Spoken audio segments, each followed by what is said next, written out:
un poco como relatos espaciales de lo íntimo, lo cual hemos invitado, que es un orgullo poder compartir este espacio con Jean.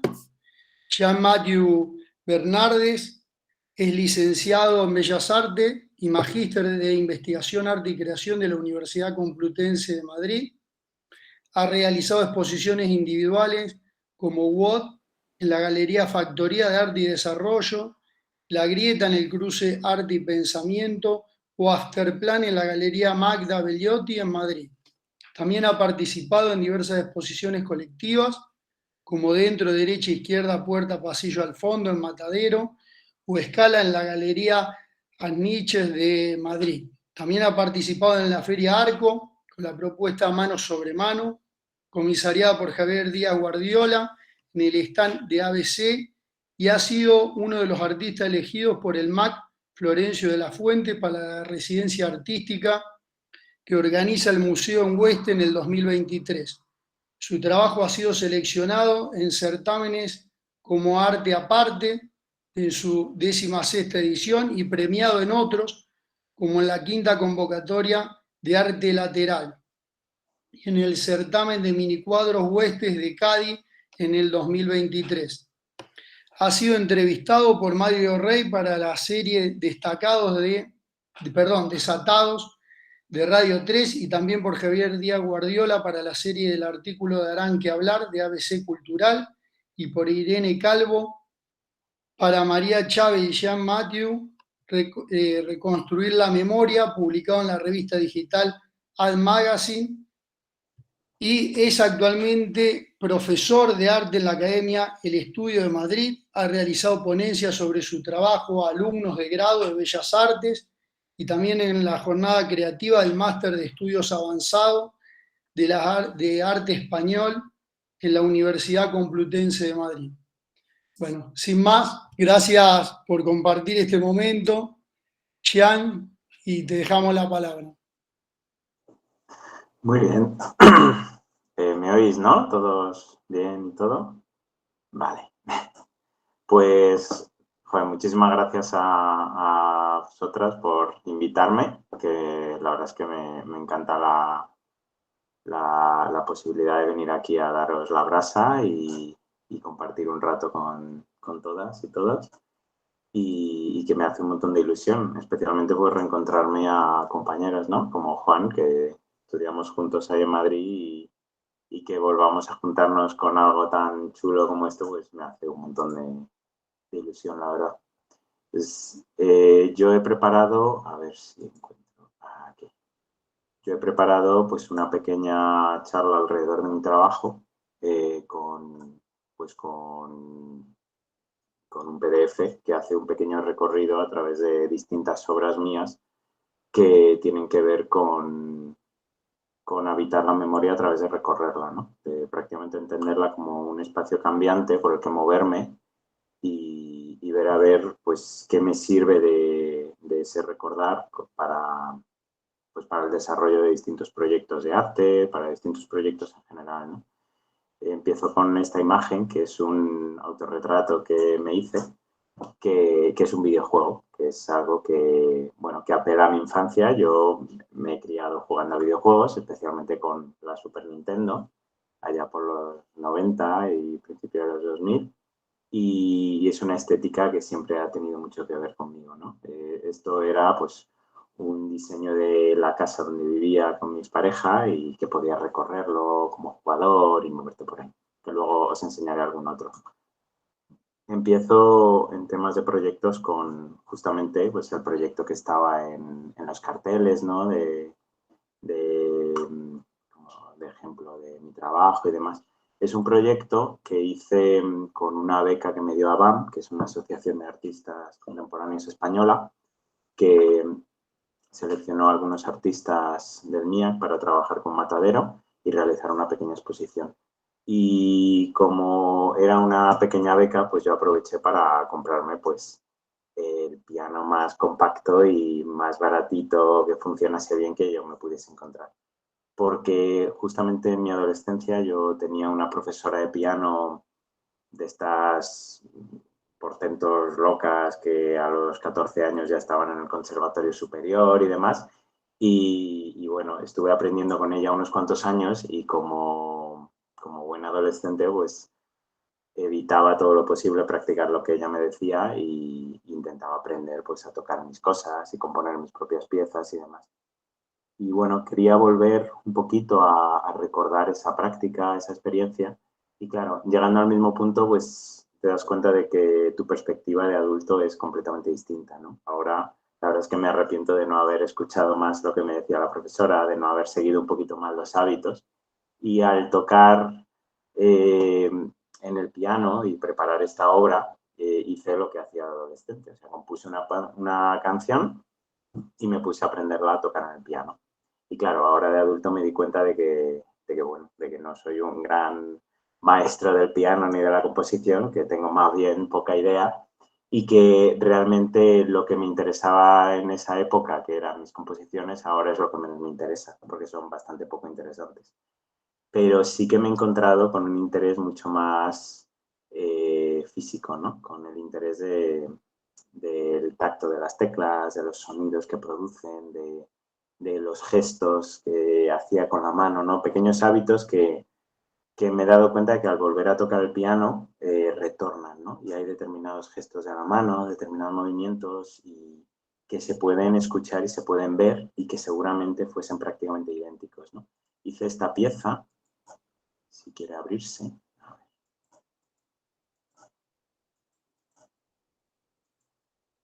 Pues ahora no se quiere abrir, no sé por qué.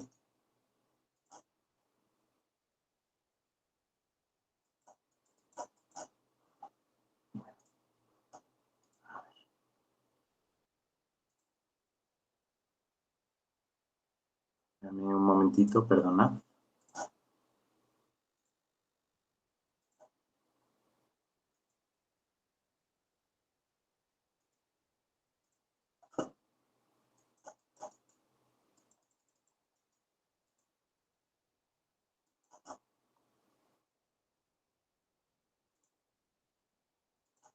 Bueno, pues ahora no sé por qué no quiere compartirse.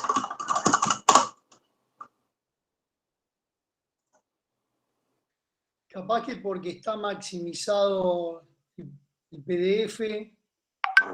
Es por eso, sí. A ver cómo quitar esto. A ver. Ah, pues sí, mira tú. Gracias, Juan.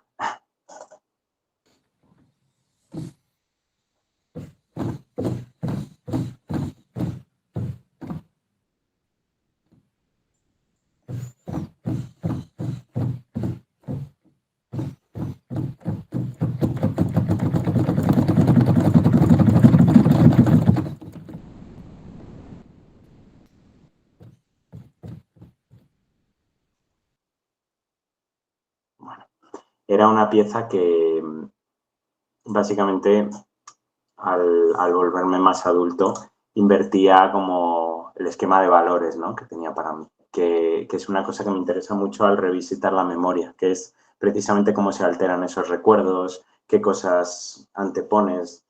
Un ejemplo de este tipo de cosas que seguro que habéis tenido todo el mundo es cuando ves, por ejemplo, un capítulo de alguna serie como Los Simpson o alguna de estas cosas que apelan a todas las edades, ¿no? Y te vas dando cuenta de bromas que no te dabas cuenta de niño y de repente de adulto cobran un sentido muchísimo más interesante cada uno de los capítulos, ¿no? Hay una cierta experiencia de eso, de recuperar los recuerdos y trabajar con ellos que siempre me ha interesado mucho. Por eso en esta pieza ocurre eso, ¿no? Sigo el mismo procedimiento de cuando era un adolescente e invierto el resultado. Al final, lo que antes no me resultaba valorar, que eran mis errores, esos gestos, esas cosas que no eran perfectas, se vuelven protagonistas y las cosas que para mí eran principales de adolescente ahora quedan relegadas, ¿no? Si quieres oír la composición, puedes oírla con unos cascos que están separados en otra parte, pero que no es lo principal, ¿no?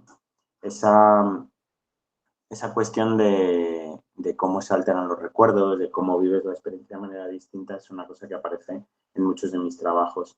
Estas son unas imágenes de un proyecto que se llama Courant en francés, que es un proyecto basado en un recuerdo que tengo justamente de aprender a volar la cometa con mi padre, ¿no? Que fue en unos trigales que hay en Normandía, en los que, bueno, que pues, yo era un mico, ¿no? Tenía el palito este de la cometa del que sale la cuerda y mi padre agarraba la cometa por detrás y corría detrás mío hasta que yo corría lo suficiente como para que la cometa volase, ¿no? Y todo el proyecto giraba alrededor de recuperar esos recuerdos, de ver cómo se habían alterado y trabajar con esa alteración de los recuerdos como una virtud, ¿no?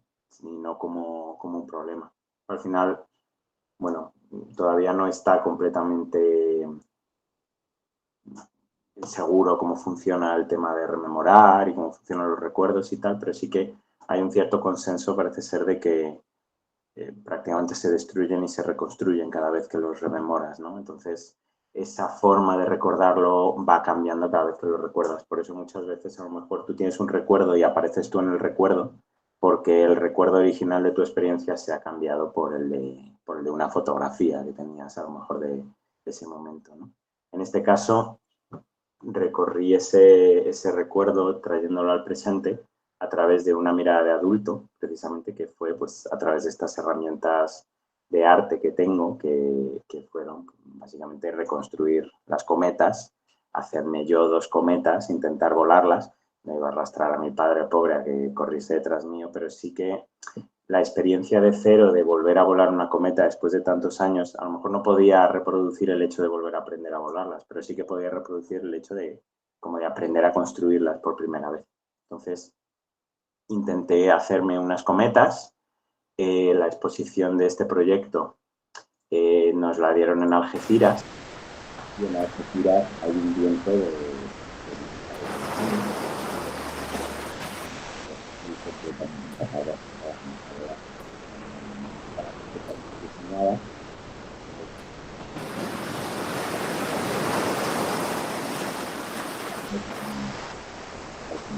pero precisamente un pequeño fracaso.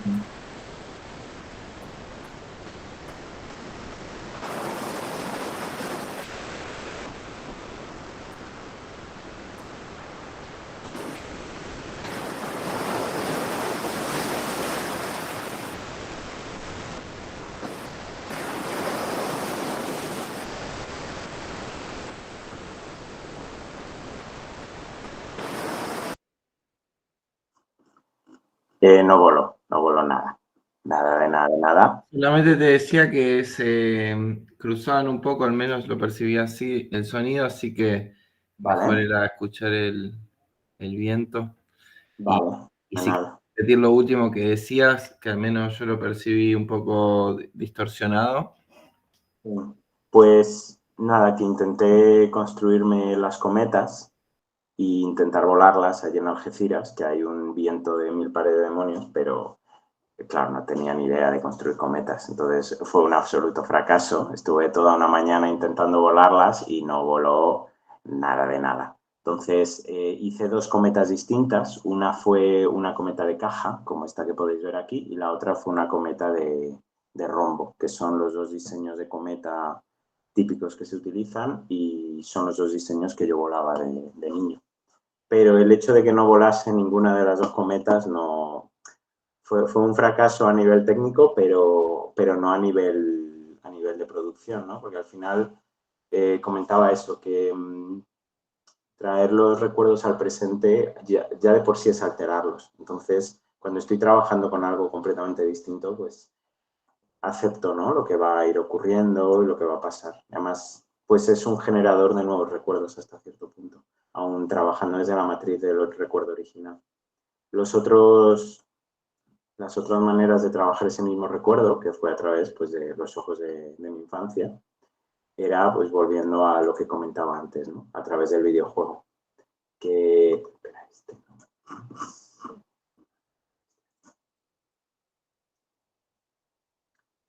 Aquí está.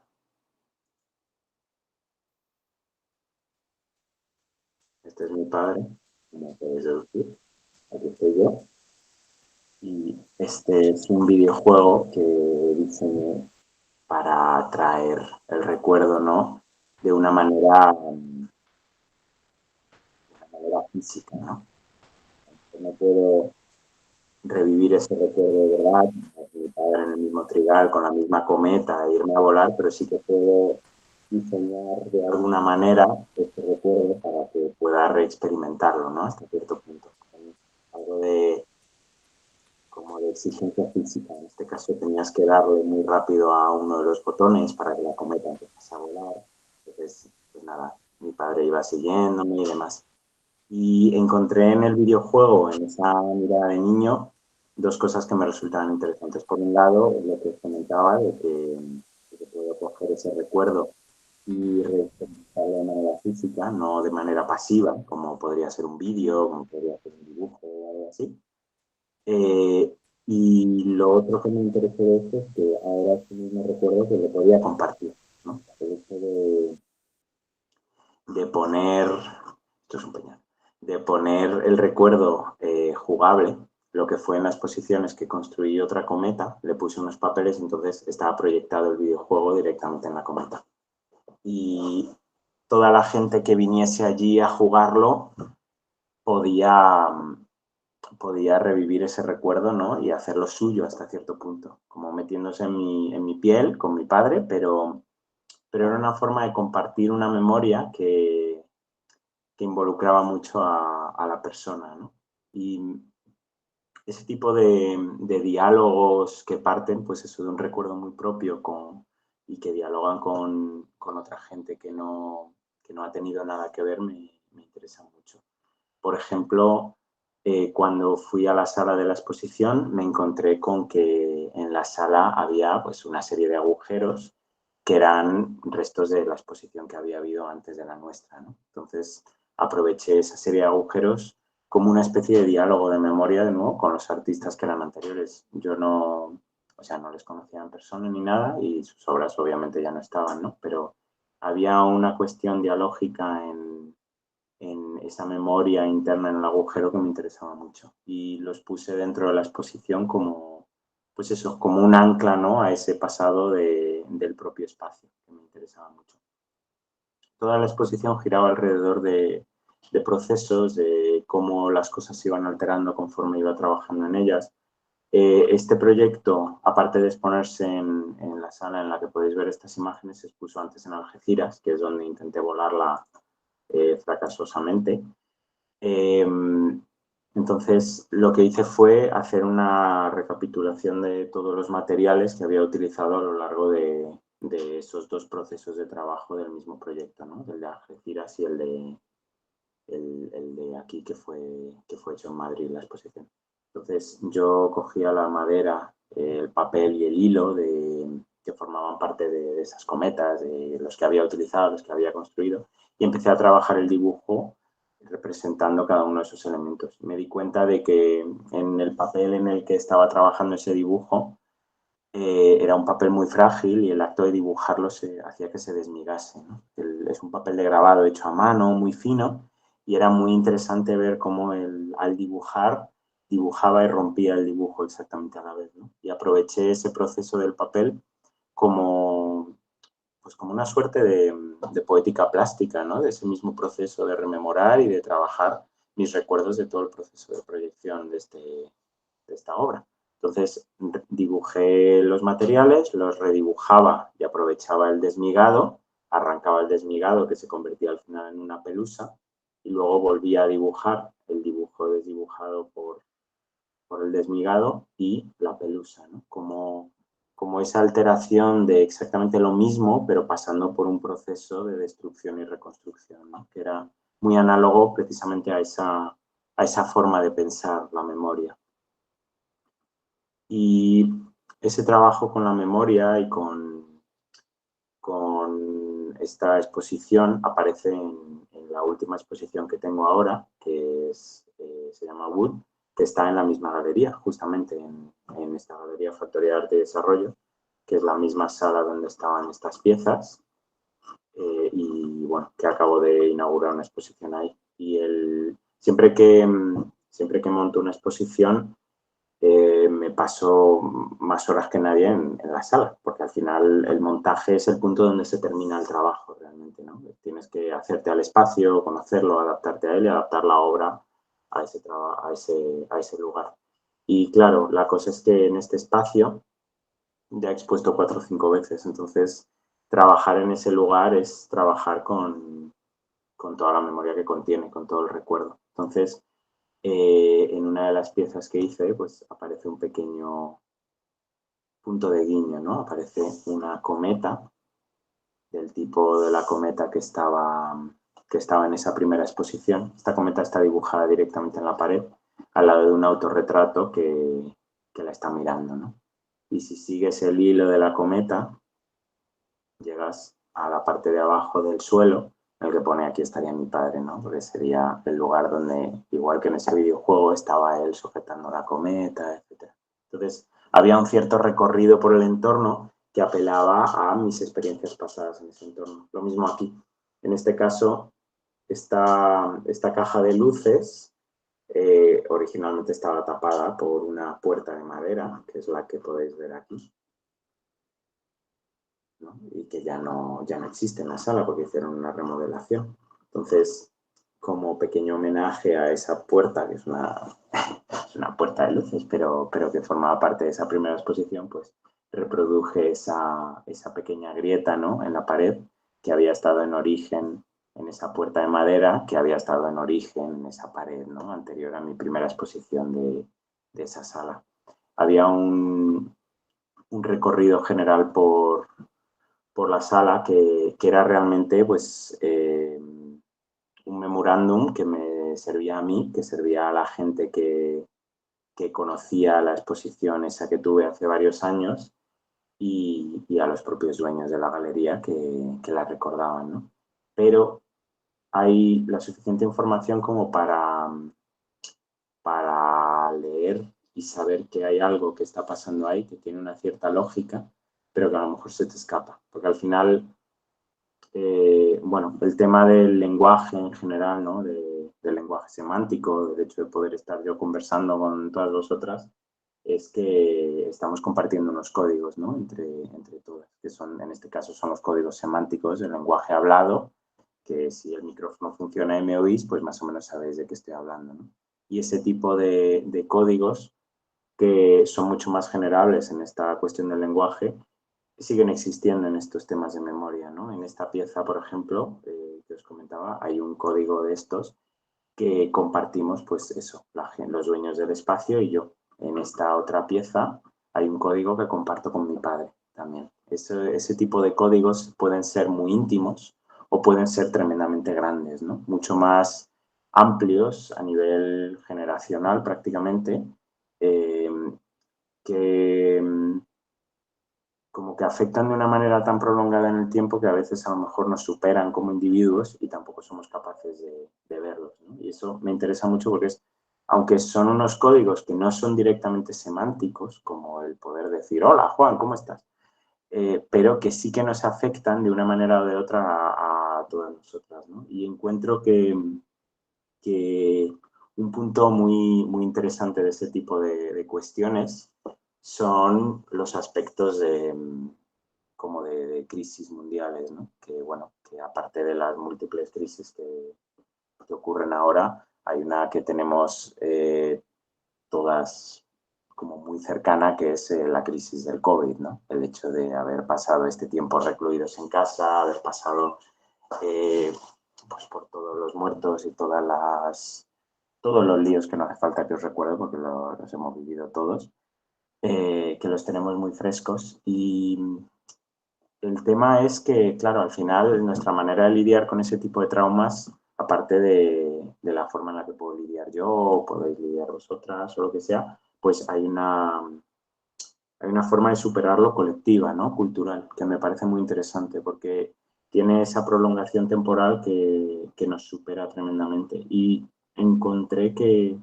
eso es un caso muy interesante pues de los distintos momentos en los que se extendió la peste bubónica, ¿no? En el 1300, en 1600, ¿no? Estas épocas de la muerte negra en las que básicamente pues le daba un cebolletazo a toda Europa y más de la mitad de la población humana prácticamente moría dentro del continente europeo. Y lo que me di cuenta que era muy curioso de la peste es que a día de hoy se ha ido transformando la imagen de esa enfermedad hasta el punto en el que el primer encuentro de mucha de la gente de mi generación de la peste es como algo chulo, es como una magia en un videojuego o como el poder que tiene algún personaje en alguna película o en alguna serie. Y me resulta muy interesante cómo se ha ido cambiando la perspectiva general de una cuestión tan grave como puede ser la peste bubónica, hasta llegarlo a un punto en el que puede ser algo entendido como lúdico y además es algo controlado, ¿no? Es algo que, si es una magia de un videojuego, por ejemplo, es una magia que hace el personaje que controlas tú o algún mago enemigo o lo que sea y sabe a quién contagia y a quién no, ¿no? Y esa forma de trabajar el trauma es muy parecida a cómo lidian los niños, por ejemplo, con eventos traumáticos. Parece ser que en muchos de los colegios de Estados Unidos en los que hubo tiroteos, a las pocas semanas los niños empezaban a jugar quién era el que disparaba y quiénes eran las víctimas, ¿no? Que es una cosa que suena tremenda, pero es una forma en la que esos niños de 6-7 años tienen de acoger ese trauma, convertirlo en un juego y controlarlo, ¿no? Y me interesaba ese punto de algo como la peste bubónica para trabajarlo a partir de un intento de controlarlo y cómo se va descontrolando, ¿no? A pesar de que yo lo intente. Empecé con un dibujo de una rata, parece ser que es, bueno, donde suele empezar la peste bubónica en todas las grandes plagas que ha habido, que es de una pulguita que vive en las ratas, que lleva la bacteria de la peste. Entonces, cuando pasa eso, las ratas empiezan a salir de las alcantarillas y empiezan a dejar todo hecho un cirio. Y empecé a trabajar un dibujo de la rata en un cuaderno y conforme iba realizándolo, el propio dibujo iba plasmando una especie de sombra, ¿no? de ese dibujo en el papel contiguo, que cuando cerraba el cuaderno, claro, rozaban y hacía esta especie de dibujo expandido de la propia rata. A la vez, como el dibujo llevó bastante tiempo, como veis es un dibujo bastante meticuloso, los trozos de goma, trocitos de carboncillo que se iban cayendo de mi lápiz y demás, se fueron pegando al papel de detrás del cuaderno. Entonces acabé teniendo un tercer dibujo que había salido de ese primer dibujo de la rata, que fue esto, ¿no? Como a partir de ese único dibujo y del tiempo que había llevado a realizarlo, se había producido una extensión del pigmento que era bastante parecida, ¿no? No solamente a nivel de decir algo pequeño que se está expandiendo sin yo poder controlarlo y el hecho de intentar controlarlo y realizar cosas es lo que lo extiende, sino, o sea, a nivel visual también, este tipo de imágenes. Esto es un zoom de este papel y esto es una reproducción mimética que hice yo en un papel de gran formato, que fue ampliándolo y demás. Y este tipo de imágenes son realmente parecidas a las extensiones de la bacteria de la Yersinia pestis, que es la bacteria de la peste. Es muy, muy parecido. Si buscáis alguna imagen, por ejemplo, de microscopio de esas bacterias o prácticamente cualquier propagación bacteriana o vírica, son verdaderamente parecidas, ¿no? Y era muy interesante ver cómo la extensión de ese pigmento, que empezaba con un dibujo de una rata, era semejante a esa extensión bacteriana, no solamente, o sea, por el hecho de que se esparciese sin yo ser capaz de controlarlo, sino a nivel visual directamente, ¿no? Y era un trabajo alrededor de esa extensión como analogía plástica de ese descontrol original y que desaparece cuando aparece todo ese componente lúdico, ¿no? Que digamos que enmascara o que ayuda a superar pues ese trauma que tenemos generacionalmente atrasado, ¿no? Dentro de esa misma idea, había un proyecto que, bueno, que si sale una subvención en algún momento para él, lo mismo lo hago, que es volviendo a ese lenguaje de videojuegos, recogiendo una imagen de uno de los videojuegos de la Super Nintendo con los que yo crecí que efectivamente tenía pues esa magia, ¿no? de la peste bubónica, que se puede ver aquí, ¿no? Que esto era pues poder lanzarle la peste a tus enemigos. Y era muy curioso en este juego porque el sprite de los enemigos, el dibujo, era el mismo que el dibujo de los pueblos, de los señores de los pueblos con los que podías conversar y podías comprar y tal. O sea que tenía bastante tela eso.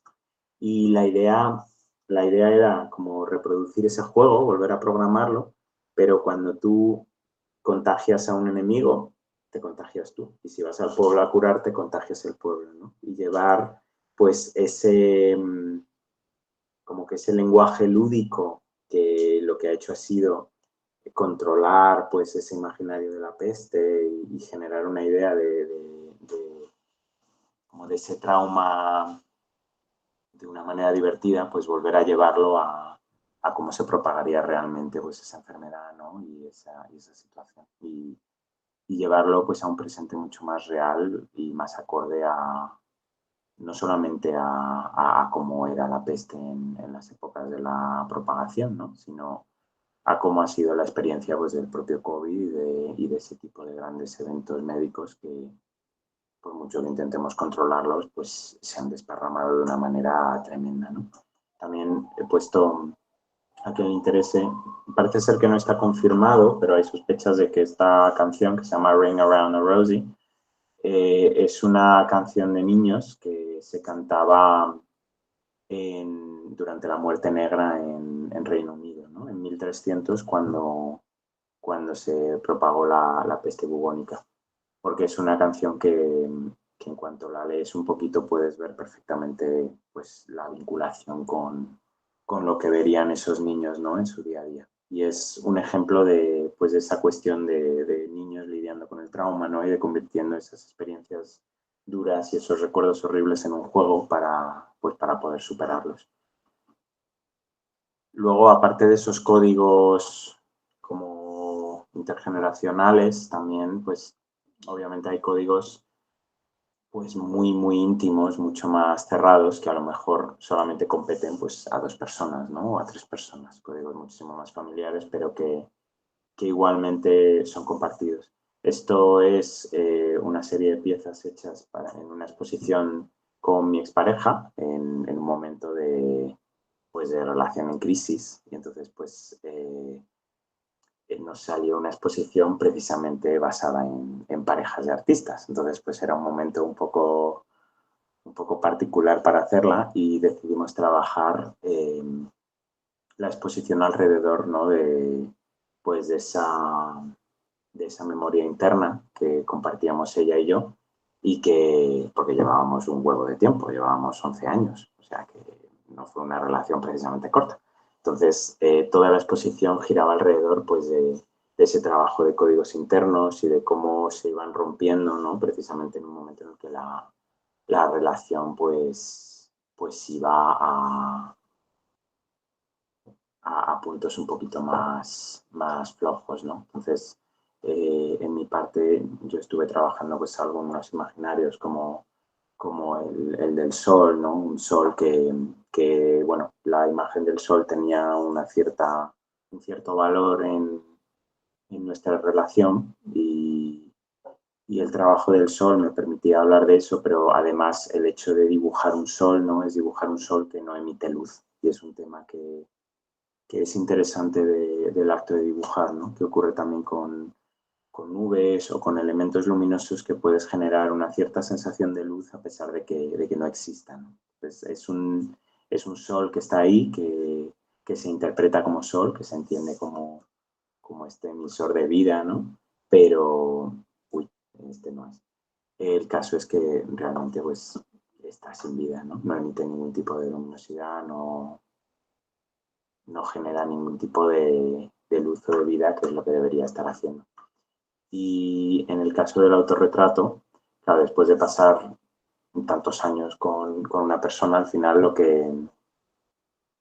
que queda en esos momentos es pues revisarte a ti mismo constantemente, ¿no? Entonces, la aparición mía de verme, de observar quién soy, de ver cómo voy cambiando, pues es algo que que se hace más presente desde esta exposición. Y en este caso aproveché precisamente el mismo papel que el que utilicé en los dibujos de las cometas, porque por esa misma poética plástica, ¿no? Me interesa mucho del material, que es como el acto de dibujarme también es el acto de destruirme, ¿no? De deshacerme, que es una cosa que me parece una poética muy, muy bonita y muy acorde. Y bueno, esta pieza que también formaba parte de la exposición, pongo un fragmentito.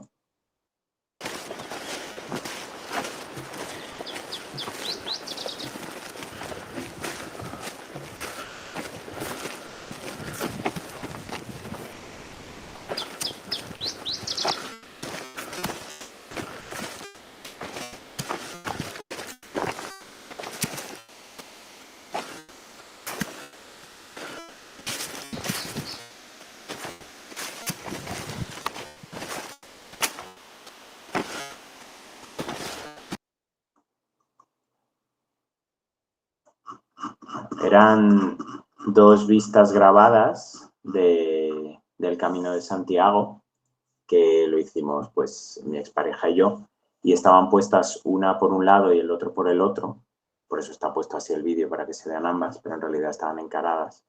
Y bueno, es de un caminar, ¿no? Son dos personas que caminan, pues una en la dirección de la otra y la otra en la dirección del uno, pero nunca se encuentran. Sigue ese loop para siempre. Y bueno, pues la exposición fue un preámbulo a otra exposición en la que pues ya habíamos cortado y fue trabajar desde un poco esa misma idea, ¿no? De revisar esos códigos nuestros, esos códigos internos, pero desde un punto curiosamente optimista, ¿no? Porque al final pues es el final de una etapa, pero es el principio de otra. Entonces, ambas partes empezamos a recorrer pues esos entresijos de nuestra memoria compartida para trabajar desde un punto mucho más poético, desde un punto melancólico, pero ya os digo, optimista, ¿no? Un ejemplo es, por ejemplo, unas piezas que hicimos ambos y que no lo hicimos hablando de ello, simplemente salió de casualidad, ¿no? Yo trabajé un pájaro recién caído del nido, que lo podéis ver aquí, y ella trabajó un pájaro, aunque el pájaro está muerto, o sea, es más dramático que el mío, pero apareció como esa analogía plástica, ¿no? En mi caso, pues hice el nido, hice una pequeña ramita y terminaba en esta pequeña instalación, ¿no? En la que el pájaro podías ver lo que se había dividido en dos partes, pero bueno, es un ave que está hecha en un periodo de 3 años. Tiene esta parte en la que podéis ver el cuerpo y la otra parte es la parte baja del cuerpo, esta parte de aquí que no se ve. Y está hecha en un periodo de 3 años porque es la esperanza de vida de un gorrión. Es una pieza que yo hice hace unos cuantos años, que María la conocía, María es mi expareja, María Chávez, que es una artistaza, por si queréis echarle un ojo. Y nunca había encontrado cabida en una exposición y la encontró aquí, ¿no? Justamente. Y lo que os comentaba, ella encontró que, sin hablarlo, que el pájaro para ella también había sido pues, un referente de la memoria que compartíamos en esta relación y estaban encarados. Esta pieza estaba en esta pared y justamente enfrente estaba esta, ¿no? Y era muy curioso ver cómo sin ningún tipo de comunicación nuestra, ¿no? Habían aparecido pues esos mismos códigos que hablaban de lo que habíamos vivido a lo largo de esos años, ¿no? Y cómo entendíamos el final de esa etapa nuestra a través pues, de esta figura del ave, ¿no? Al final hay códigos que son compartidos, pero que bueno, lo que os comento, ¿no? Que pueden interpretarse de una manera completamente distinta. Y claramente esto fue el principio de una separación de caminos tremendos. Os pongo como cambio y como curiosidad, ¿no? Para animar un poquito después de esa exposición, que digo que nos llevamos muy bien, mi pareja y yo, y además trabajamos juntos y vamos genial. Pero os pongo esto porque me parece muy interesante, pues a nivel de plantearse cómo a lo mejor esos recuerdos que son semejantes entre distintas personas, pues individualmente asumimos cómo queremos rememorarlos y cómo queremos trabajar con ellos, ¿no? En el caso de María y yo, pues es cómo entender esa misma figura poética del ave caída.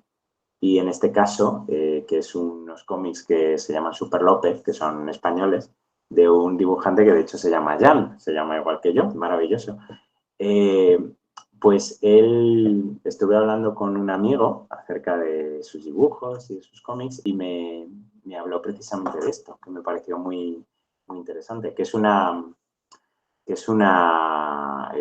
teoría propia, o sea, no está completamente confirmado, pero parece ser que este es el Tyrannosaurus Rex que se planteaba antes de los 70, que está mucho más erguido y tiene esta forma pues mucho más reptil, ¿no? del cuerpo.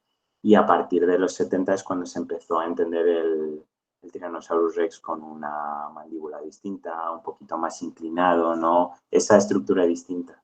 Y este cómic que está realizado en el 84, como que muy probablemente para el Jan de Super López, trabajar con los dinosaurios es un poquito como lo que yo comentaba de trabajar con el videojuego, ¿no? Es trabajar con su infancia. Entonces, a pesar de saber que el tiranosaurio ha cambiado, que realmente la imagen que tenían de él anteriormente era errónea, él decide seguir dibujando ese tiranosaurio que es el de su juventud, ¿no? Que es el de su infancia. Y hay una cosa como egoísta, pero muy bonita, ¿no? Del hecho de decidir mantener ese imaginario propio y de apelar a sus propios recuerdos de niñez para hacer un cómic cuyo público al final eran los niños, ¿no? Y es una forma de trabajar con su propia memoria que me parece pues muy interesante y muy acorde, ¿no? Y voy a memoria de infancia, justamente. Llego a esto, que es una imagen de mi TFM, de mi trabajo de fin de máster, porque el TFM acabó convirtiéndose en un proyecto en el que yo dialogaba con mi madre. Mi madre falleció hace unos pocos años y bueno, ella era una enciclopedia de saber cosas. O sea, era una persona súper estudiosa que se interesaba por todo. Entonces, pues yo en toda mi vagancia, siempre que tenía dudas de cosas, pues iba a ella y le preguntaba por cualquier cosa. Y claro, cuando falleció, pues me di cuenta de que había un determinado punto de conocimiento de arte, porque ella era historiadora del arte, de filosofía también, de teoría del pensamiento en general, pues que como ya no podía acceder de una manera tan directa, pues me tenía que poner las pilas y empezar a informarme yo, ¿no? Entonces empecé a coger sus libros y al abrirlos me di cuenta de que estaban subrayados, ¿no? Y encontré ahí una forma de dialogar con ella que me resultó pues muy bonita y muy edificante. Y todo el TFM giraba alrededor de cómo dialogar con ella a través de sus subrayados y recorrer un poquito esa memoria plasmada suya de cómo había entendido ella lo que leía, ¿no? de cómo había abordado ella el libro y intentar trabajar con ello. Me compré una misma copia del primer libro que había leído de los suyos, que era un libro de Foucault, La arqueología del saber, que además viene que ni pintado con todo el tema de la memoria. Y lo que hice fue leerme el libro al margen del suyo. Me compré una copia nueva y me leí mi copia sin leerme la suya, antes de revisar qué había subrayado ella, tal. Y entonces, al comparar los libros, había partes que eran distintas, pero me encontré algunas cosas que eran alucinantes porque es que habíamos subrayado lo mismo. Esto es, a la izquierda es la página que subrayé yo, que es la misma, y a la derecha cómo había subrayado ella la misma página, ¿no? Entonces aparece este tipo de notas que de repente eran prácticamente idénticas, ¿no? Y es como... Y era muy, muy emocionante encontrarme eso y darme cuenta de que no solamente había aprendido de lo que ella me decía, sino que había heredado hasta cierto punto una manera de entender la información, ¿no? Y de pensar. Y era una forma de abordar su trabajo que me resultó muy, muy interesante porque era esos ojos, ¿no? Que eran los suyos hasta cierto punto. Entonces, todo el trabajo del TFM giró alrededor de sus notas, de su gestualidad, en qué puntos eran parecidas a la mía, ¿no? Y de cómo había hecho ella esa gestualidad, ¿no? Y de cómo vemos esto, por ejemplo, y aquí hay una intencionalidad que reconocemos. Aunque no haya palabras, si yo os enseñase esto sin haberos enseñado ya la chuleta, se identifica perfectamente que son subrayados, ¿no? Y hay una intencionalidad plástica que no es solamente la conceptual de haber repasado esas letras concretas, sino el mover la mano de esa manera, puntos en los que a lo mejor se mueve un poquito más la línea o cosas como esta, que está la línea cortada, que a lo mejor son inseguridades suyas a la hora de leer, ¿no? Que son manías que son interesantes más allá del propio contenido epistémico del libro. Y todo el TFM giró alrededor de ese diálogo con mi madre y de ese diálogo con los gestos de mi madre. Y llevarlos desde un punto de poética, pero también desde un punto lúdico, ¿no? Jugar con qué pasa si quito exactamente lo que subrayó mi madre, ¿no? Entonces, pues, ¿qué ocurre en esas páginas si quito las cosas que ha subrayado? ¿O qué ocurre si combino las suyas con las mías? Y empezaban a salir, pues, amalgamas de frases que no tenían ningún sentido algunas, ¿no? O a lo mejor cogía los subrayados y los trasladaba a otro de sus libros, entonces chocaban con otros subrayados que tenía anteriormente, ¿no? A partir de esa intencionalidad plástica que estaba presente, aparte de la intencionalidad de la lectura y del subrayado, podía dialogar con ella de maneras nuevas, ¿no? Y generaba de un diálogo, digamos, congelado, que era el de leer sus páginas y leer sus subrayados, generaba un diálogo dinámico, ¿no? Que era ese traslado, ese construir nueva información a partir de esos gestos que se veían en sus subrayados. Todo eso abrió la puerta, creo que ya lo puedo poner. Bueno, todo eso abrió la puerta a todo el tema de cómo de sólida es la información que asumimos, ¿no? Como real, como importante, porque al final esos subrayados, una cosa que me di cuenta, por ejemplo, es que a mí me daba un poco de miedo que ella hubiese subrayado una cosa que fuese, pues a lo mejor una tontería, digámoslo así, ¿no? Porque, claro, eran los subrayados de mi madre, entonces, si yo tengo esa imagen de ella como una persona muy conocedora de las cosas, de lo que lee y tal, pues había una parte un poco caprichosa de esta especie de no querer desdeificar, ¿no? A mi madre, de decir, yo quiero que lo que subraye ella sea lo más interesante y sea lo mejor porque es la mejor, ¿no?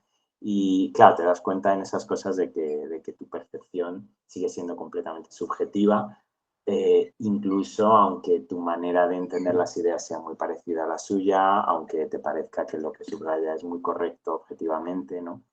Y en esos planteamientos y en esos juegos de lenguaje aparecen juegos de todo lo demás, ¿no? Es al final lo que más me interesa de recorrer esa memoria, de retrotraerme a esos momentos como de volar la cometa, de leer cosas que había leído mi madre, intentar acordarme cómo me las decía ella, es pues jugar un poquito con todo esto, ¿no? Hice un dibujo de una nube y empecé a jugar con cómo ese dibujo se deformaba conforme iba cambiando de posición las cosas, ¿no? Y por qué esta nube concretamente tiene que ser más válida que esta, ¿no? Ese tipo de cosas. Empezaba a partir de sacar los subrayados de sus páginas originales, empezaba a jugar con deformar todo tipo de cosas, ¿no? Otro tipo de lecturas, con deformar dibujos, con jugar con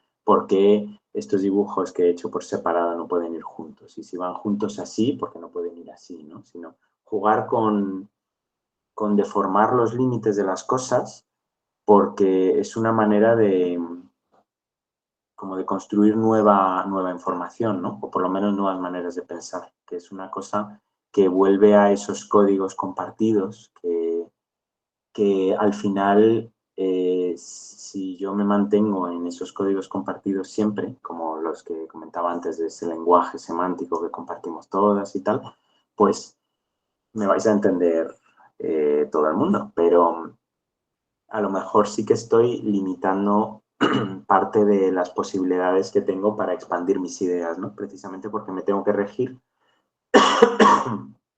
a un código común.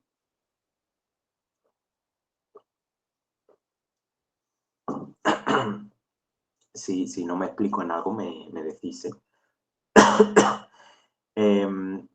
Entonces, si no me tengo que regir específicamente a ese código común, compartido y, digamos, más objetivo, más exacto, puedo expandir mis ideas y pensar de maneras distintas.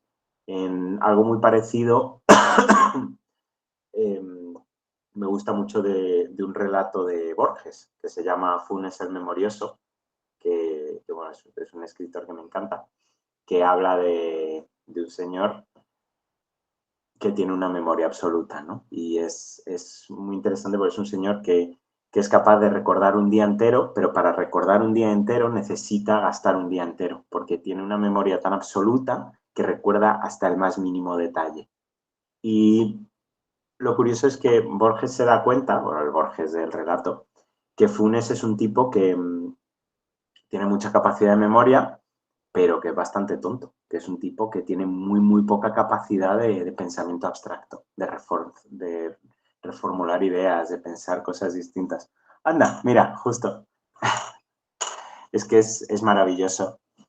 Y se da cuenta, es que ficción es oro puro, me encanta. Se da cuenta de que esa absoluta perfección de la memoria conlleva pues una tara igual de grande que es la virtud, ¿no? Que es pues esa incapacidad de salir del hermetismo de sus ideas, ¿no? Y ese punto en el que la perfección es limitante me interesa mucho, ¿no? Y a partir de ese punto me interesa jugar con el error, me interesa jugar con tirar de los límites de las cosas, ¿no? Hasta qué punto puedo tensar la lógica de algo o las normas de algo hasta qué punto puedo tensarlo y que siga siendo entendible. O qué pasa si lo tenso tanto que se vuelve todo incomprensible. Esto es una captura de pantalla de 2 páginas de mi TFM, por ejemplo, en el que pues jugué con un montón de cosas, ¿no? Había partes que tachaba, había simbolitos que escribo yo en mis cosas, bueno, siempre estoy escribiendo mis tonterías, jugaba con notas a pie de página, no jugaba con notas a pie de página dentro de notas a pie de página, entonces aparecían en un color azul como un código de color, metía una de las páginas del libro de Foucault con el que estaba trabajando, pero en un formato en el que prácticamente fuese igual al formato que estaba siguiendo yo, ¿no? Jugaba con toda clase de puntos de tensión del lenguaje y de los códigos internos de la academia y del estudio, precisamente para generar nueva información, nuevas maneras de pensar, ¿no? La misma información, que es la cosa que me llama mucho la atención. Hay un jugador de ajedrez que se llama Magnus Carlsen, bueno, que es el campeón del mundo, o sea, que es súper conocido.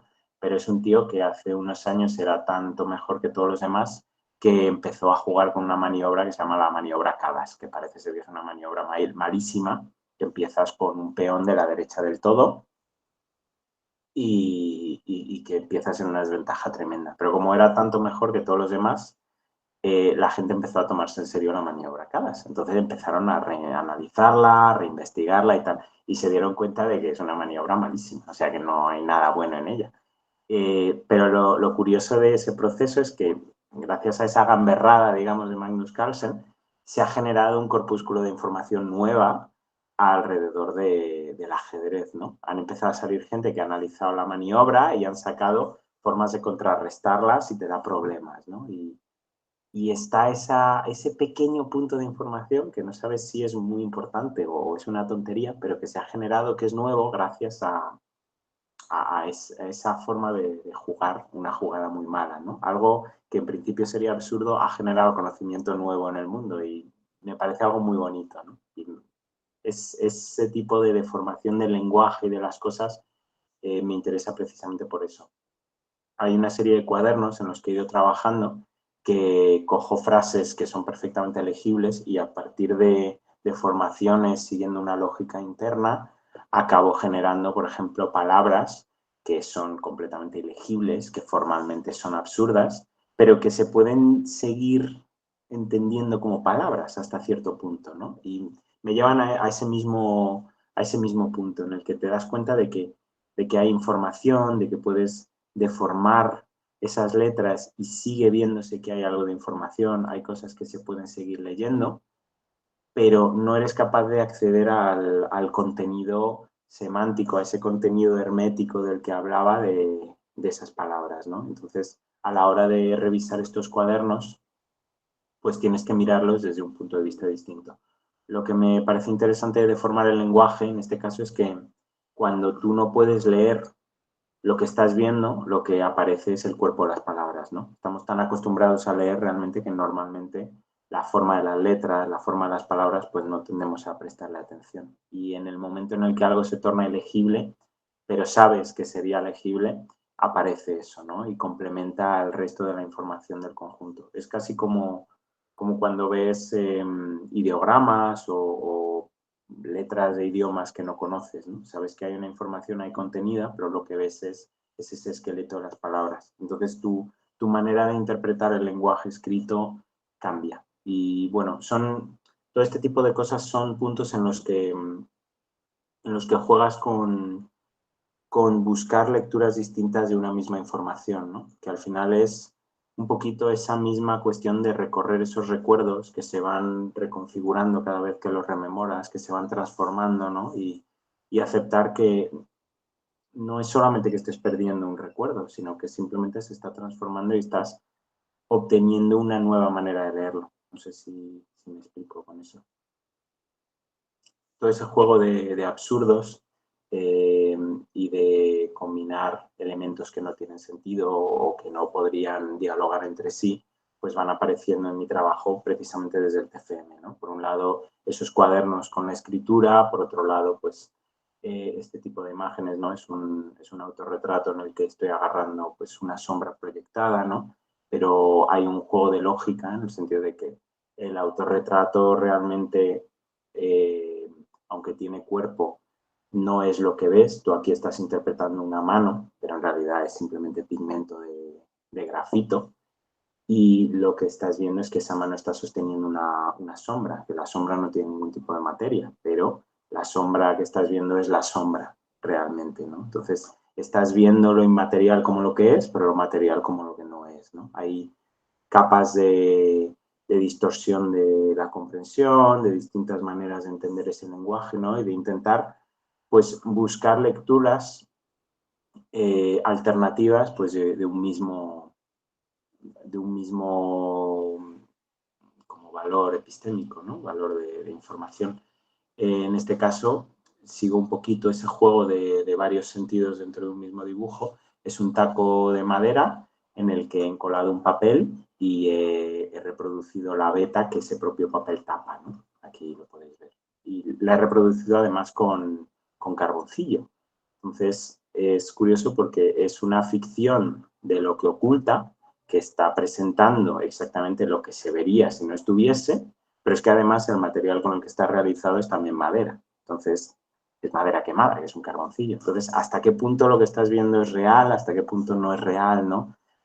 Es como que ese punto de cómo concretar toda la información que está contenida en este elemento no termina de solidificarse, ¿no? Y ese punto de estoy entendiendo y no estoy entendiendo a la vez es lo que me interesa en estas piezas y en todos los temas de lo que comentaba de recorrer la memoria, ¿no? De decir, estoy rememorando, estoy transformando esa memoria, pero la estoy reconstruyendo, estoy haciendo algo nuevo, hasta qué punto me interesa ese nuevo, hasta qué punto me interesa ese viejo.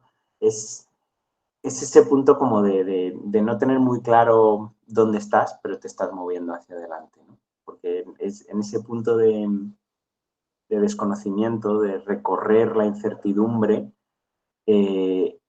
me parece que es donde se genera pues, el nuevo conocimiento, se genera el interés de las cosas, ¿no? Es como, pues, como un ejemplo tonto, yo que sé, es más interesante muchas veces recorrer un terreno nuevo que un espacio que tienes más que conocido, ¿no? A pesar de que haya un punto ahí de inseguridad, de decir yo no sé qué puede pasar aquí, pero a la vez pues tienes una experiencia que se te graba un poquito más, ¿no? En la memoria. Y ese grabar en la memoria pues es con lo que voy a terminar. Que cuando al final recorres recuerdos, planteas cosas que has pensado antemano, las retrotraes, es porque has generado esos recuerdos en algún momento, ¿no? Y parte de mi trabajo que a mí me interesa mucho es pasear. Es justamente, lo ha comentado, me lo ha comentado Julián antes, sobre el flanear, que es una figura que estoy empezando a investigar hace relativamente poco y que me parece muy interesante, que es pues ese paseante sin rumbo, ¿no? Que se deja seducir por lo que acontece a su alrededor. Y los trabajos que estoy realizando últimamente tienen mucho que ver con eso. La madera que he enseñado antes también tiene que ver, ¿no? Pero estas piezas son piezas que iba recogiendo, que iba reproduciendo de paseos que realicé en una residencia artística en Huete, que es una zona de Cuenca que está en mitad de ninguna parte y está rodeada pues de montañas, de campo, y fue una semana en la que lo que hice fue recoger elementos y trabajar con ellos, ¿no? Me encontré dentro de la sala expositiva, por ejemplo, una abeja, y hice una pequeña instalación en la que le di un poquito de cuerpo a la abeja a través de su sombra, ¿no? Hice una serie de cuadernos de campo en los que reproducía agujeros, grietas o esta especie de diario, ¿no? Que son unos papeles que tienen una serie de irregularidades y que jugaba pues, con un diario de mis paseos del día a día, pero a la vez recorría estas páginas del cuaderno. Iba jugando con las manchas que había, unía unas manchas con otras, ¿no?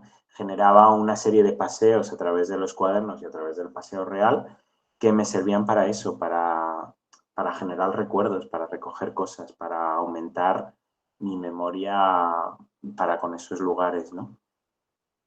Esta es una intervención que se llama La Grieta, que hice en un espacio que se llama Cruce, que es un espacio independiente de cultura que está en Madrid y que si vais a Madrid os recomiendo que vayáis porque hacen de todo y además a un nivelazo, en el que tuve 7 días para intervenir el espacio. Y lo que quise fue activar el espacio lo máximo posible con la mayor austeridad de materiales, ¿no? Entonces tenía un lápiz, tenía un difumino y me dediqué a dibujar una grieta en toda la sala, que fue tremendo, porque los eventos que hacían en el espacio tomaba partido esa grieta, ¿no? La sala parecía destruida y de hecho entró una señora mayor a salvarme la vida, a decirme que la casa se venía abajo, hasta que se dio cuenta de que no estaba agrietada de verdad la sala, sino que yo estaba dibujándola, ¿no? Entonces, esa forma de activar el espacio había funcionado tanto para generarme a mí pues esas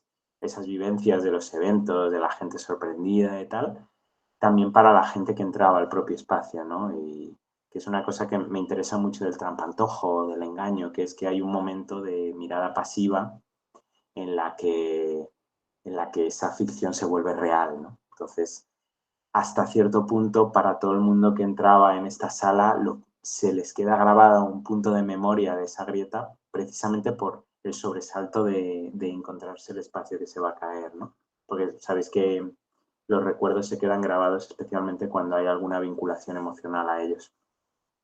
Y en ese punto de vinculación emocional, ahora sí que voy a terminar, son una serie de dibujos que son una parte de mi trabajo que tiene bastante poco que ver con las otras partes de mi trabajo, que son proyectos más serios, entre comillas, aunque siempre aparece un aspecto lúdico.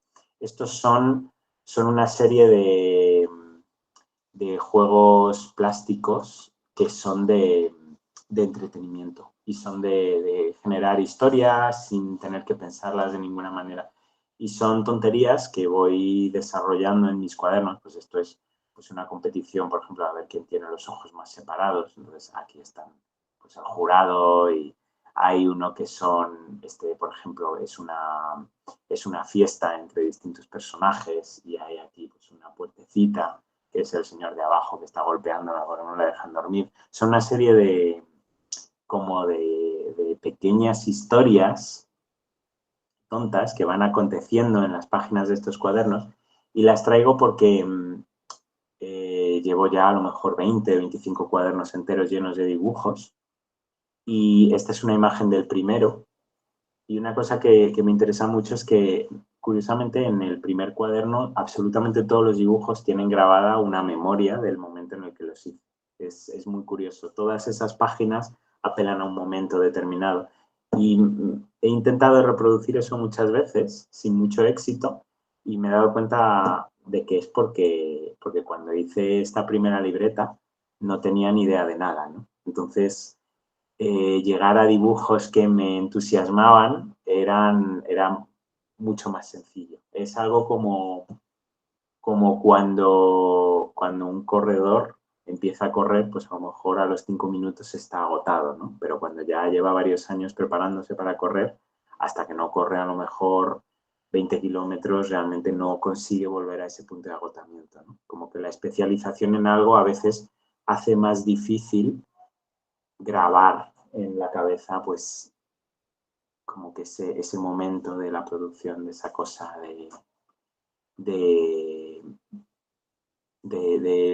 sí, del forjado de un recuerdo, ¿no? Y estos cuadernos me han servido pues para construir un pequeño diario de esos recuerdos que poco a poco se van desvaneciendo conforme me voy haciendo mejor a la hora de realizarlos. Y ya está, yo creo. Muy bien, Jan, muy lindo todo, la verdad. Un aplauso a la distancia. Gracias, Jan. Hermoso. Muchas gracias.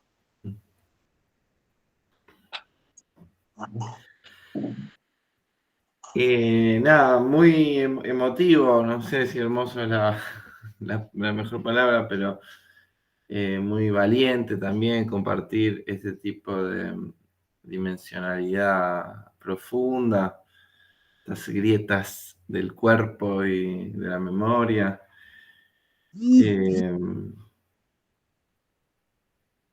Nada, muy, muy, muy interesante.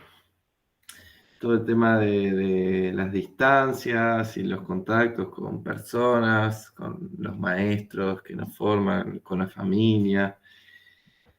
Las distancias también de un punto de vista más territoriales, como el cometa, ¿no? El barrilete, como decimos nosotros. Cómo trabajar en un sentido que los recuerdos no sean algo intocable, algo eterno, algo fijo, pero al mismo tiempo traerlos al presente. Y nada, transformar también toda la emocionalidad, sobre todo afectiva, amorosa, sea con la pareja o en un sentido propio de la vida, del espacio, incluso de amicicias, de amistades, en relatos y exteriorizarlos y crearlos me parece muy importante.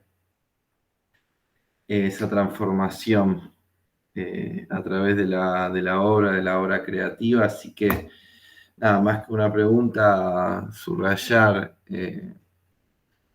este valor del sacar afuera también para canalizar y poder entender de alguna manera y compartir. Muchas gracias. Podemos, Juli, si te parece, Jan, podemos ver si alguien tiene alguna duda, una pregunta, algo que quiera compartir con Jan, aprovechar que está acá con nosotros.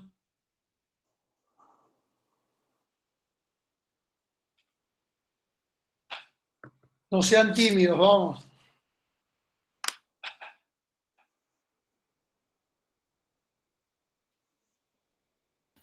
Si quieres, podés dejar de compartir, más que nada para que nos podamos ver un poco entre todas. Estupendo. Y Eh, abrimos un momento del diálogo. Yo tengo una pregunta y más que nada también para entender el trabajo de los chicos, o sea, que capaz le pueda ayudar a ellos también de cómo orientarse.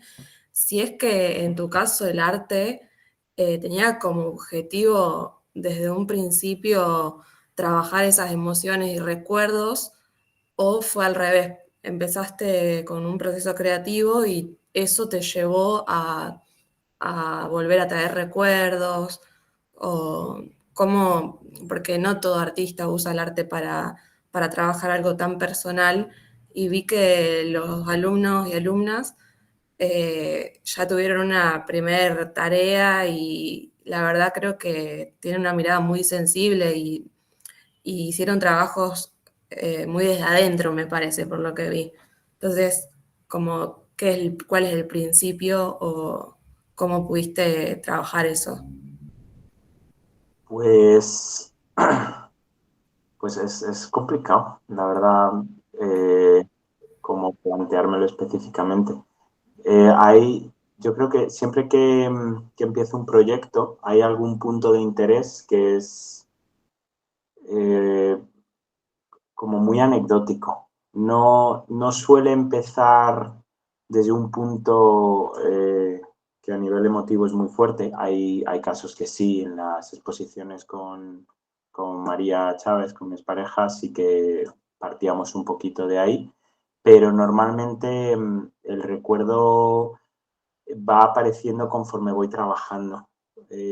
Voy encontrando pues a lo mejor algún elemento ya digo, muy anecdótico que me interese, pues puede ser a lo mejor trabajar con la madera porque me gusta, o hay un proyecto que tengo la manía de ir recogiendo piedras por ahí. Entonces, pues tengo mi colección de piedras en casa y uno de mis proyectos fue porque demonios colecciono piedra, voy a trabajar con eso.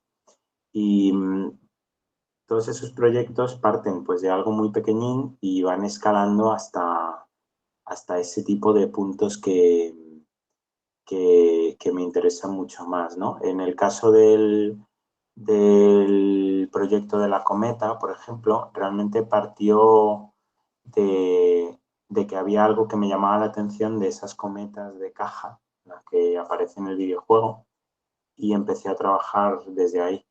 Y empecé a mirar cosas, empecé a mirar fotos, y me di cuenta de que tenía pues una cometa de caja que fue con la que aprendí a volar la cometa con mi padre, ¿no? Y de repente me di cuenta de que el interés de esa cometa de caja partía pues de esos recuerdos de infancia. Entonces de repente aparece todo ese bagaje de mi memoria sumando al propio proyecto y que es ineludible a la hora de seguir trabajando mi obra. Entonces, normalmente no empieza desde un punto como muy, muy grandilocuente o muy emotivo, sino lo contrario. Como, por poner como un ejemplo un poco tonto, eh, si pienso en qué viste más, un cuadrado con un texto alucinante o una pieza alucinante con un texto sencillo,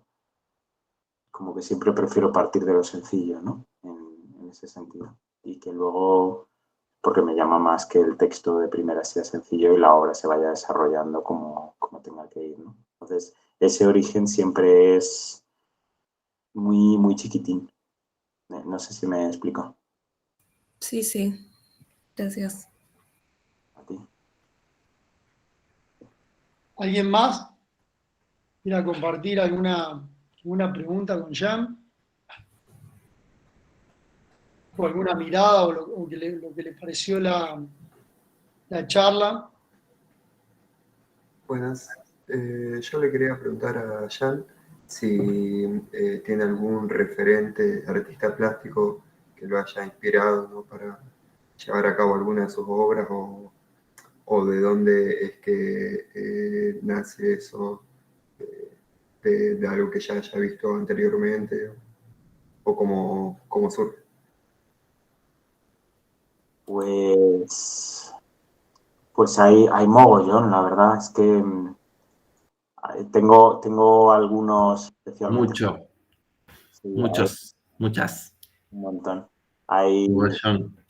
es esta frase, ¿no?, de Newton, la de si he podido ver tan alto es porque estoy sobre los hombros de gigantes, ¿no? Es como, o sea, yo todavía muy alto no veo, pero sí que tengo esa sensación de toda la gente que tengo detrás que me da un montón de ideas y que me nutre. Para empezar, pues obviamente he aprendido muchísimo de María Chávez, que he compartido procesos con ella muchísimos años y la verdad es que para mí es un referente muy grande. Hay un artista que se llama Juan Zamora también, que es un artista español, entre comillas, porque está en todas partes, que es un tipo con una poética maravillosa, súper sensible y muy interesante. Y hay un artista que se llama Mark Dion, que hace una especie de catalogaciones de objetos. Él sigue una perspectiva científica para hacer proyectos de arte. Entonces, por ejemplo, tiene una pieza en la que hizo pues todo un aparataje para recoger plásticos de la playa. Hizo una especie de sala como de gabinete de antigüedades, ¿no?, pero hecha solamente con todos los plásticos que había recogido, y era una experiencia bastante curiosa de mezclar, o sea, ver eso y ver cómo había mezclado pues esa cuestión de hasta cierto punto de capricho y de alta esfera, como esos gabinetes clásicos, con una cuestión de concienciación ecosocial que era bastante interesante. Y también hay una artista que se llama Sandra Cinto, que es que me parece que tiene una poética visual maravillosa, y es de ese tipo de trabajos que simplemente pues te quedas babeando viéndolos, ¿no? Entonces hay un gusto del mirar, de su trabajo, de su dibujo, que es maravilloso. ¿Cómo es el último referente que nombraste? Sandra Cinto. De hecho, no me acuerdo de dónde era. Es de Sao Paulo. Sí, y tiene una serie de dibujos. Tiene algunos que como que encala objetos de blanco y genera dibujos encima, y son maravillosos, son súper envolventes, y es de esas... Es que son espacios que recorrer, ¿no? Son increíbles. Y muchos más. Se me ocurren esos así como de primera mano, pero es que somos más artistas que longanizas. Entonces, al final, de donde más sacas muchas veces es del diálogo con los que tienes alrededor, ¿no?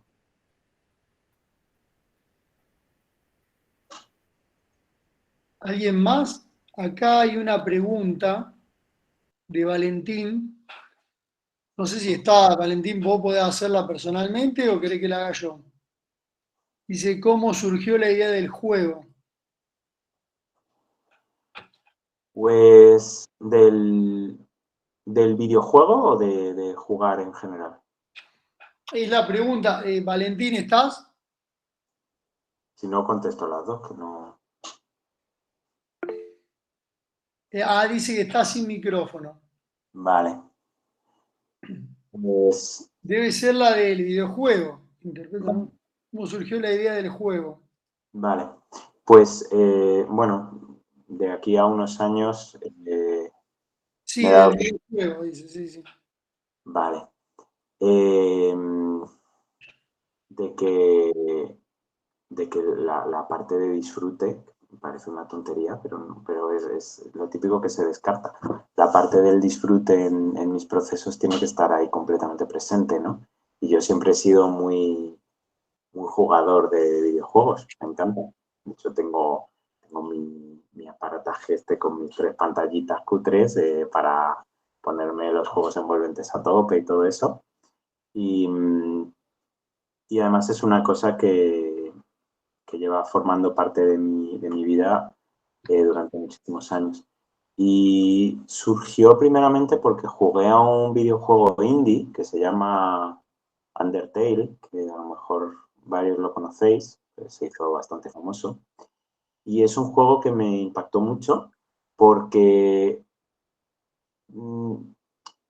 es feo con ganas, ¿vale? Estéticamente es horripilante, pero a nivel narrativo sí que tiene muchísimo que ver con la forma de entender la producción artística. Y es un videojuego que no solamente estéticamente es una obra de arte. Y me llamó mucho la atención eso porque creo que sin querer, a lo mejor queriendo, pero sin querer el diseñador de ese juego, que se llama Toby Fox, había conseguido tocar una sensibilidad que se salía, ¿no? del marco que tenía en mente en un principio. Me pasa algo parecido con algunas películas como Rocky, ¿no? Que cuando la vi, yo lo que pensaba es que me iba a encontrar aquí pues una peli de boxeadores mamporreándose y me encontré una película realmente buena, muy buena, ¿no? La primera de Rocky. Pues esa especie de sensibilidad que aparece desde un punto en el que pensarías que no aparecería, aparecía en este juego y, y eso fue realmente lo que me dio pie ya a definitivamente hacer algo que yo había querido hacer desde hace tiempo, ¿no? Que es aprender a diseñar videojuegos y utilizarlos de alguna manera. Entonces, a partir de ahí han encontrado cabida en mi trabajo, sobre todo, pues eso, alrededor de trabajar con mis propios recuerdos.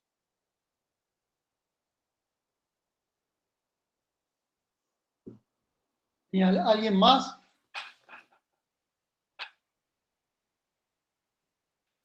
¿Alguno que quiera compartir algo, decirle algo ya?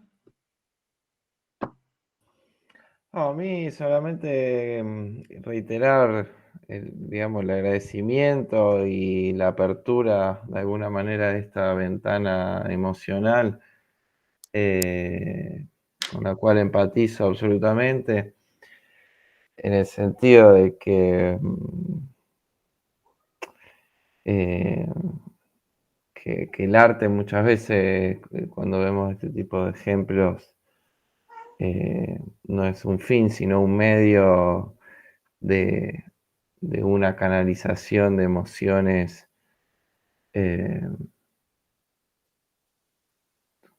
que nada, son todo el tiempo presentes, que parecen acabadas a veces, parecen un testimonio, parecen, en este caso, obras expositivas, y lo son también, y son algo exterior y a veces ficcionadas, pero que bueno, sobre todo son un lenguaje como una tela de transparencia entre lo interno y lo externo. Y bueno, yo al menos Ian me parece de una belleza absoluta y única en el sentido de propia, o bueno, con divisa, ¿no? Compartida con las personas que en ese momento de alguna manera son parte de la obra, sí, son tuyas. Y nada, me parece muy bello en ese sentido, muy artístico. Bellas Artes al final es una reflexión bueno, no sabemos bien por qué se llama así, si se debe llamar así, pero sí. Así que nada, yo creo que estaría bien, no sé si alguien quiere decir algo más, Fede o de las personas invitadas, y ya cerrar como esta primera instancia, este primer acto y pasar a lo mejor a ver algunos ejercicios de los chicos, aunque sea 20 minutos hasta las 5, y concluimos por hoy ya, incluso casi diría el primer módulo. Sí, a mí lo que me gustaría decir, además Ujú. de agradecerle muchísimo a Ian y, digamos, plantear quizás al modo en el que él hizo su referencia cuando hablaba de este proyecto de fin de máster y demás, como una pequeña subrayada sobre esta cuestión de todo lo que mostró. Se me ocurría, él hablaba al principio de esto de habitar la memoria como espacio a recorrer, nos ha traído un montón de cuestiones súper personales, o sea, si había quizá un espacio para mostrar esta cuestión de lo íntimo, bueno, la verdad, Ian, la capacidad que tenés como para poder desarrollarlo es muy buena. Y más allá de los recursos que veo que manejás, digamos, con mucho nivel de refinamiento, ya sea desde lo analógico con el grafito y el dibujo a mano alzada, o bueno, o que comienza, si se quiere, desde ahí, casi como quien aprende a hablar un lenguaje nuevo, hasta este de los de videojuegos, que implica, digamos, todo otro tipo de conocimiento desde lo digital. No, me gustaba quizá quedarme con esto que vos planteabas en este espacio de memoria recorrido, cómo haces este esfuerzo por alterar efectivamente los recuerdos como proceso de creación, y quizá más como para mostrar qué es lo que podría haber yo subrayado haciendo la analogía con lo que mostrabas de todo esto que trajiste, se me ocurría casi como conceptualmente y como juego de palabras, que en definitiva es un guiño a los recuerdos. Es como un ejercicio en el cual digamos, el ojo, pero todo aquello que es interior, interno, propio, completamente, tienen ahí un ida y vuelta. Vos hablabas al final, creo, hacías referencia, no sé si la agarré bien, capaz que por el tema si bien hablamos español, hay pequeñas diferencias. Vos hacías referencia al trampantojo, algo así, que si no me equivoco es el trampoleil, que es en realidad un recurso pictórico que viene de el Renacimiento, el Barroco, digamos, y cómo vos haces todo un desarrollo de eso a partir de... Bueno, yo me lo autotitulé así, como un guiño a los recuerdos, y bueno, quizás como para compartirlo también a los demás, no sé si alguien referenció parte de todo lo que mostraste, más allá de la potencia visual de toda tu obra, quizá como pequeño concepto, no sé, un subrayado. Muchas gracias. Sí, además me gusta la expresión del guiño al recuerdo, porque además sí que hay determinados aspectos como justamente el trompoloid de la pintura, entendido de una manera como de la experiencia visual, ¿no? De la plástica. Y hay cosas como esa o distintos mecanismos del lenguaje que me interesan y que sí que es verdad que apelan a un punto de memoria, a una experiencia propia, pero de una manera como muy breve, ¿no? Como muy momentánea. Y me parece que es como si fuese, justamente, como si fuese algo así, como un pequeño guiño que da a conocer, ¿no? El hecho de que hay ahí un trasfondo de memoria cuando prácticamente es tan leve que hasta se podría perder, ¿no? Me gusta mucho la expresión. Me lo voy a apuntar, ¿vale?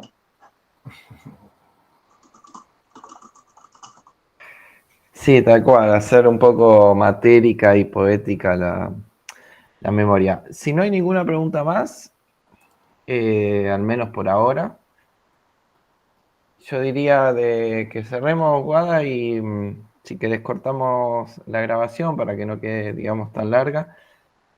La podemos compartir en el futuro y también a lo mejor de esta manera, sin registrar, les chiques se animan a hablar un poquito más.